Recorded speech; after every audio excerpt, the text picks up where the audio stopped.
हर बार जब पेट्रोल महंगा होता है तो हमें बड़े एतमाद से समझाया जाता है कि आलमी मंडी, डॉलर, हालात और न जाने कौन कौन से अवामिल जिम्मेदार हैं। आज के नौजवानों की तरह जिंदाबाद मुर्दाबाद के नारों में गुजार दिया था। पेट्रोल हमारे सामने से गुजरता है, हमारे समंदरों के करीब से दुनिया भर को रोशनी और रफ्तार देता हुआ आगे निकल जाता है और हम वहीं खड़े उसे जाते हुए देखते रह जाते हैं, बिल्कुल ऐसे जैसे कोई बारात गली से गुजरे और हमें सिर्फ ढोल की आवाज नसीब हो।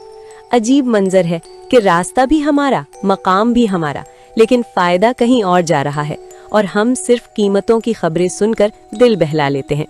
हर बार जब पेट्रोल महंगा होता है तो हमें बड़े एतमाद से समझाया जाता है कि आलमी मंडी, डॉलर, हालात और न जाने कौन कौन से अवामिल जिम्मेदार हैं।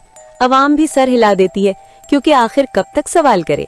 वैसे भी सवाल पूछना अब आदत नहीं रही, बर्दाश्त करना आदत बन चुकी है।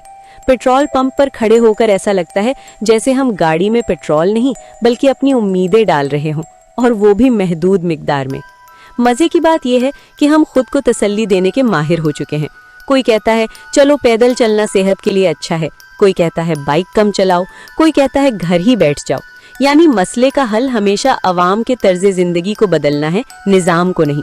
अगर यही रफ्तार रही तो शायद जल्द ही हम ये भी सुनेंगे कि गाड़ी रखना ही फजूल खर्ची है, ख्वाब देखने पर भी टैक्स लग सकता है।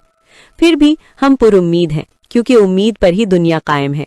हम कल भी यही सोचेंगे कि शायद अगली बार कोई खुशखबरी आए, शायद कभी कीमतें नीचे आए, शायद कभी ऐसा वक्त आए जब हम भी बगैर हिसाब लगाए टैंक फुल करवा सकें। तब तक पेट्रोल हमारे पास से गुजरता रहेगा और हम इस पर तंज करते हुए जीते रहेंगे।